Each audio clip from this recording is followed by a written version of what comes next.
sacrificial. Sabiendo que el pueblo no obedecería perfectamente sus mandamientos, Dios instituyó un sistema de sacrificios, un sacrificio de animales. Uno de los propósitos de este sistema era para enseñarles que el pecado tiene un precio. ¿Por qué tiene un precio? Porque en esta época la gente era gente de granja, el ganado, todas esas cosas, los animales era su forma de ingreso. Es decir, cada vez que tú pecabas, tenías que ofrecer un sacrificio. Entonces imagínate, si pecas mucho, tienes que matar mucho de tus animales, es decir, que ya tienes menos ingresos. Es como si hoy en día tú ves tu cuenta de ahorros, tu cuenta bancaria, y cada vez que pecas, ves que se te descuentan 50,000, 100,000 pesos. En cierto punto vas a darte cuenta que no puedes pecar, no te puedes dar el lujo de pecar porque ¿qué vas a comer mañana o cómo vas a pagar esto? Entonces vemos que este sistema les enseñaba que el pecado tiene precio y que la única manera para recibir perdón era a través del derramamiento de sangre. Que,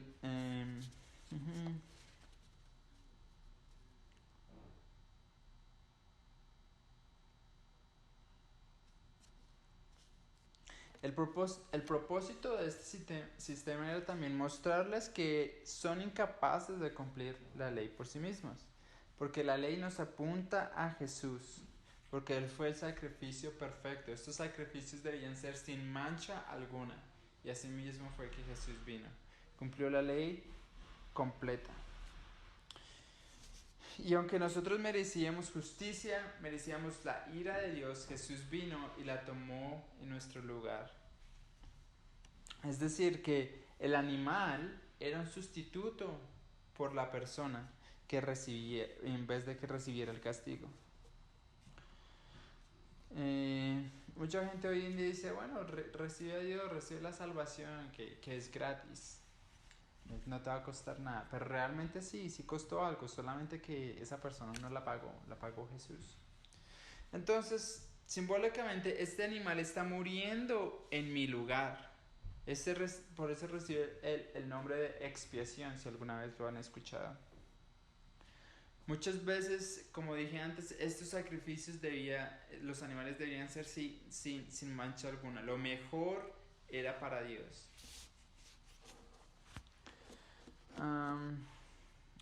Otro punto que pueden ver que pasa durante el Antiguo Testamento es que el pueblo de Israel empieza a pensar que el pacto con Dios simplemente se basa en los sacrificios. Que mientras que yo haga los sacrificios, no importa lo que haga, Dios va a estar contento y puede hacer lo que quiera. Pero no es así. Mientras que muchos vivían en idolatría,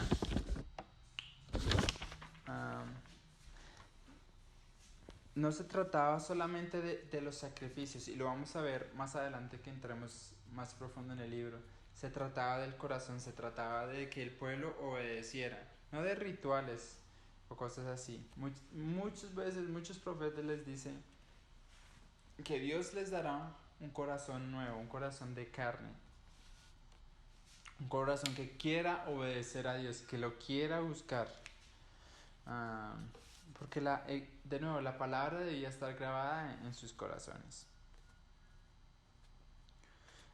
Y que estos sacrificios no se trataba, bueno, si yo le doy algo a Dios, no lo voy a hacer enojar o voy a apaciguar la ira de los dioses. Este es mucho lo que pasaba con otras religiosas egipcias, cananeas. Si yo le doy algo a los dioses, su ira se va a opacar, no van a venir en contra mía. Muchas veces nos puede pasar hoy en día cosas así, donde pensamos que el cristianismo simplemente se basa en actos religiosos, simplemente se basa en ir a la iglesia, en leer la Biblia, pero de nuevo, se trata de nuestro corazón, de seguirlo, se trata de una relación con Él. Debemos recordar que el pecado no simplemente contaminaba a la persona, sino contaminaba todo. Parte de las instrucciones a los sacerdotes era de salpicar sangre en el tabernáculo. Porque se creía que cuando la persona pecaba, contaminaba también como el ambiente o la tierra. Y así simplemente con el hecho de salpicar era esa simbología de que Dios está purificando no solamente a la persona, pero también a la tierra. El otro punto son los sacerdotes. Entonces Dios ordenó sacerdotes para que fueran los mediadores entre Dios y el hombre. Los sacerdotes tenían que ser de la descendencia de Aarón y vestir cierto tipo de ropa especial y tenían que cumplir con ciertas leyes para poder estar ceremonialmente limpios. Entonces así los sacerdotes representaban también esa separación que había entre el hombre y Dios a causa del pecado. Y esto les ayudaría también al pueblo de Israel para reconocer la necesidad de un Salvador y el problema que causa el pecado. Y así cuando Jesús viniera pudieran reconocer al Mesías. Entonces, el pacto de Dios consistía en dos partes. El primero era el rol de Dios, que era perdonar y bendecir. Y el otro era el rol del hombre, el cual era ofrecer sacrificios y de obedecer la ley. Sabemos que la desobediencia al pacto de Dios tendría consecuencias, pero aún así durante el Antiguo Testamento vemos el amor y la fidelidad de Dios. Israel decidiría que quería ser como las otras naciones. Decidiría que ya no quiere ser que Dios es el que mande, sino pasarían a ser una monarquía, pasarían a tener un rey. Vemos que Israel prosperó cuando fue obediente. Van a ver eso cuando vean a David. Incluso con parte de Salomón también fueron prosperados. Nunca hubo una prosperidad tan grande en esos tiempos en Israel que cuando David estaba. Después con Salomón la iban a barrer, metió la pata y se dividiría el reino en Dios.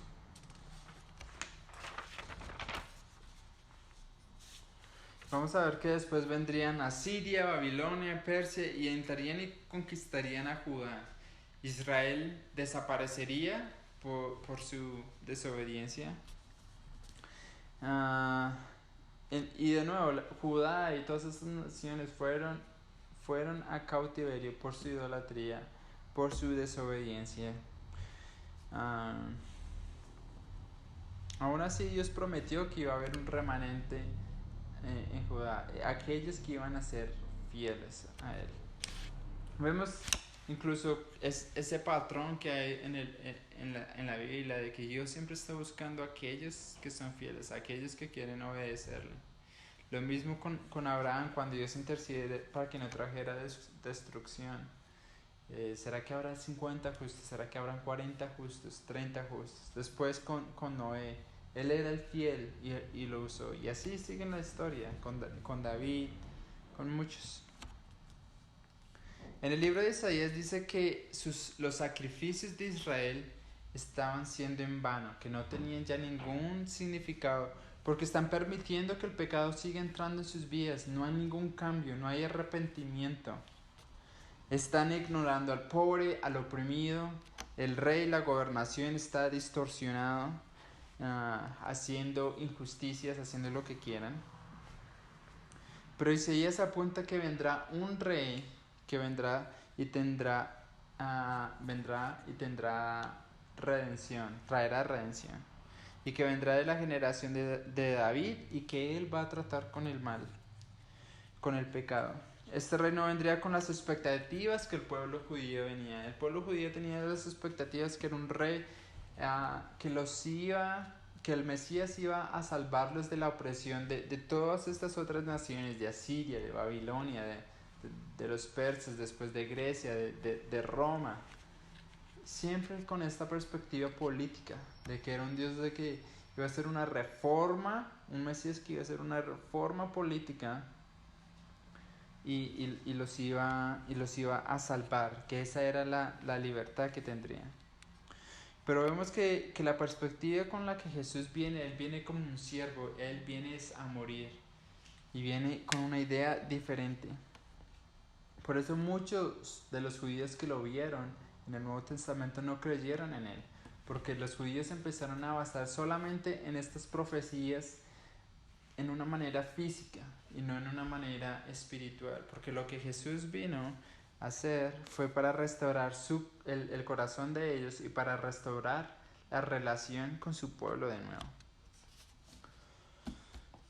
Entonces, después del exilio, el pueblo de Israel tenía tanto miedo de regresar al cautiverio. Recuerden que el cautiverio duró 70 años. Y a perder su tierra, que no querían cometer el mismo error, no querían cometer el errores de todas las generaciones pasadas. Y fueron muy exigentes y estrictos en la ley. Empezaron a estudiar como nunca antes las habían estudiado. Van a ver que ahí es cuando se empiezan a formar todos estos grupos, los fariseos, saduceos, todos esos grupos se empiezan a levantar poco a poco en la historia de Israel. Porque recuerden, el mayor problema era la idolatría y la inmoralidad. Entonces, para que nadie pecara o estuviera cerca de caer en idolatría, ellos crearon leyes extras fuera de la ley de Moisés. Y estas leyes la llamaron las leyes orales. Era tanto así que las enfatizaron tanto que las leyes orales equivalían al mismo peso que la ley de Moisés. Es decir, si tú quiebras una de las leyes orales, es lo mismo que quebrar la ley de Moisés para ellos. Y se convirtieron en el centro de la sociedad, estas extra leyes.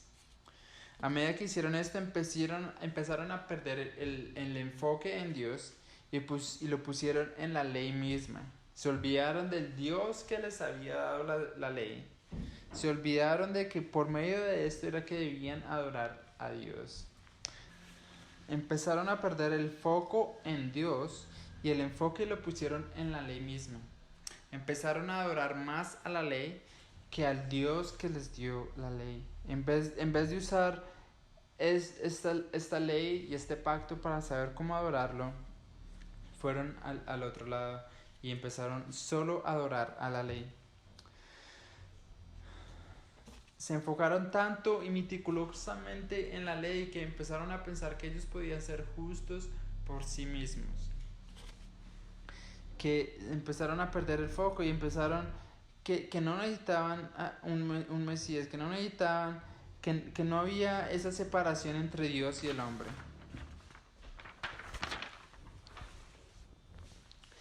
Entonces la ley se empezó a convertir en un peso para las personas, una carga, porque no podían cumplir con tantas leyes. Pero al Jesús morir en la cruz redimió la ley, quitó ese peso de encima y nos dio libertad. La relación ahora es libre con Él. Ese era el plan original de la ley. Nunca fue traer una carga para nosotros. Muchas personas dicen que el Antiguo Testamento ven a un Dios enojado, un Dios injusto, que maltrataba, que mataba gente, pero realmente cuando estudiamos, vemos que es un Dios de amor, un Dios que a pesar de los 500 y tantos años, tal vez incluso más, casi 900 años de Israel, siendo injusto, pecando y pecando, Dios aún así en su amor fue fieles a Él, les proveyó. Y vemos que tarde o temprano tenía que haber un castigo, pero por el amor mismo, para que ellos cambiaran. Es como esa novia fea que uno tiene. No sé si alguna vez han tenido una novia fea, pero es que uno no se la puede quitar encima, más pegada que chicle, ¿no? Y así fue Dios. A pesar de que el pueblo de Israel, infiel, Él seguía siendo fiel, como la novia fea. Ahora, vamos a ver un poquito acerca de la ley en el Viejo y en el Nuevo Testamento. Cuando lean el Nuevo Testamento, Pablo describe la ley en el Nuevo Testamento casi como con un connotamiento negativo, porque la ley trae juicio, pero Pablo está hablando de la ley con una connotación de salvación, que la ley no puede traer salvación. porque él está predicando un mensaje de gracia, donde está nuestra relación con Dios, donde no está basada si guardamos la ley o no, sino está basada en el sacrificio de Jesús. Ahí es por eso, es por nuestra fe que Él nos va a justificar. La ley apunta a la necesidad de un nuevo proyecto, de un nuevo pacto, que la ley no trae salvación y que el hombre es incapaz de cumplir este requisito por sí mismo.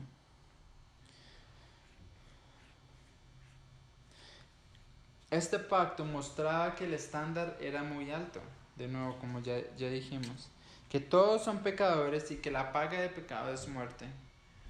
Pero como Jeremías 31:31 dice que los días vendrán cuando Él hará un nuevo pacto para reemplazar el pacto de Moisés. Cuando miramos a los profetas, apunta que vendrá el Mesías, así removerá nuestras iniquidades, traerá sanidad. En el antiguo pacto, cada persona tenía que dar un sacrificio para la expiación de pecados, para recibir el perdón. Pero ahora con el nuevo pacto no hay necesidad de la expiación de sacrificios, porque ya el sacrificio fue pago por una y por siempre. Y ahora debemos vivir en ejemplo para otros, vivir en santidad.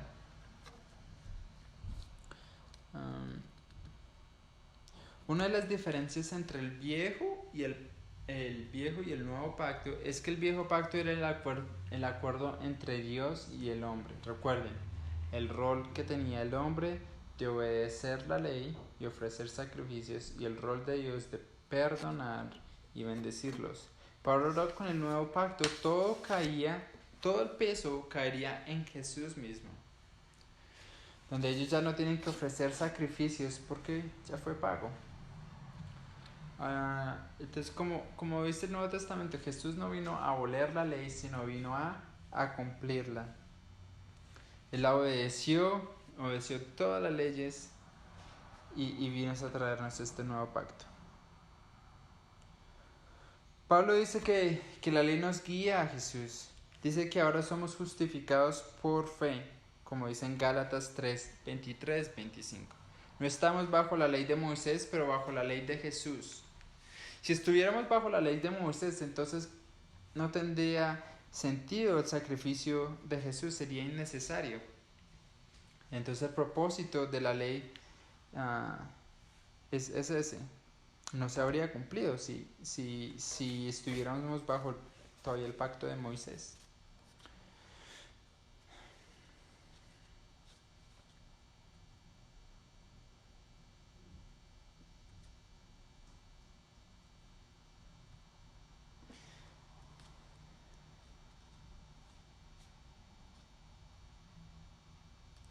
Como vivimos en el nuevo pacto, no tenemos que intentar ganar salvación a través de obras, de trabajos, de tratar comportarnos bien y así manipular a Dios para que nos salve, o para que su ira no sea derramada sobre nosotros. Esto es lo que se hacía mucha gente en el Antiguo Testamento, que no estaba bien, como ya mencionamos antes. Las obras de la ley ya no son necesarias para intentar ganar el favor de Dios. Ahora todo es por fe. Tenemos los beneficios del nuevo pacto y esta es la gracia de Dios. La ley nunca tuvo la intención de traer salvación. Ahora nuestra obediencia debe ser basada en el amor que tenemos a Él, no por obligación, sino por amor. Siempre se trató de nuestros corazones, no de los logros, no de manipular a Dios. Ahora, ¿cómo deberíamos interpretar el Antiguo Testamento sabiendo que nosotros vivimos bajo el Nuevo Pacto? ¿Cómo sabemos qué leyes del Viejo Testamento aplican hoy día? ¿Cómo podemos diferenciarlas? Bueno, tenemos que hacernos estas preguntas para llegar a este punto. La primera es, ¿cuál era el significado de la ley dada por Moisés? ¿De qué se trataba? ¿Esta ley se repite en el Nuevo Testamento? Si aparece de nuevo es porque se aplica para nosotros. De nuevo, hay muchas leyes en el Antiguo Testamento que tienen que haber leyes para los sacerdotes o diferentes sacrificios, pero hoy en día no tenemos esos sacerdotes, no tenemos el sistema sacrificial. Muchas leyes no aplican, pero sí vemos que las leyes, pero sí,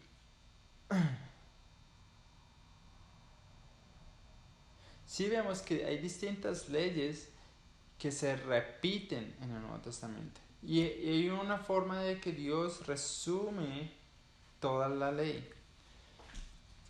Y esa es de amar a Dios y amar al prójimo. Así se definen los 10 mandamientos. Si recuerdo bien, los primeros 4 son de nuestra relación con Dios y el resto son con nuestra relación con el prójimo. Entonces todo se resume en ese amor. Las leyes morales vemos que van a aparecer en el Nuevo Testamento, de no matar, no adulterar, de la idolatría, cosas así. Entonces debemos diferenciar que el libro de Deuteronomio no fue escrito para nosotros. Y asimismo toda la Biblia. La Biblia no fue escrita para nosotros. Cada libro fue escrito para cierta audiencia en específico, pero aplica para nosotros, ¿verdad? Es hacia nosotros, pero para ellos. Hacia nosotros, pero para ellos.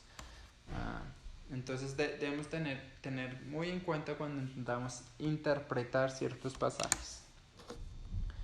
Ahora vamos a entrar más en materia en el libro. Cuando ustedes lean de principio a fin, van a ver que hay ciertos temas que se siguen repitiendo en el libro. El primero es el llamado a obedecer, a escuchar y a guardar la ley. Hay referencias acerca de la idolatría, el llamado para escuchar a Dios, la importancia de pasar el conocimiento a la siguiente generación, de enseñar a los niños, de enseñar a ellos para que continúen en esa obediencia. Hay muchas referencias al desierto y lo que Dios hizo en Egipto.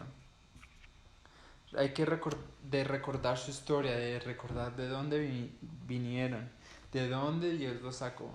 Y lo mismo para nosotros, muchas veces nos olvidamos de dónde Dios nos sacó. El amor de Dios y su compromiso a ellos. Siempre, muchas veces dice, el Dios de sus padres te dice tal.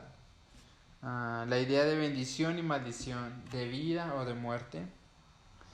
El tema de gente rebelde se repite mucho, de observar con cuidado. Muchas veces Dios les dice, y cuiden o tengan cuidado con cierta cosa. De ve y toma la tierra prometida y de recordar la ley. Todos estos son temas que se repiten una y otra vez durante el libro.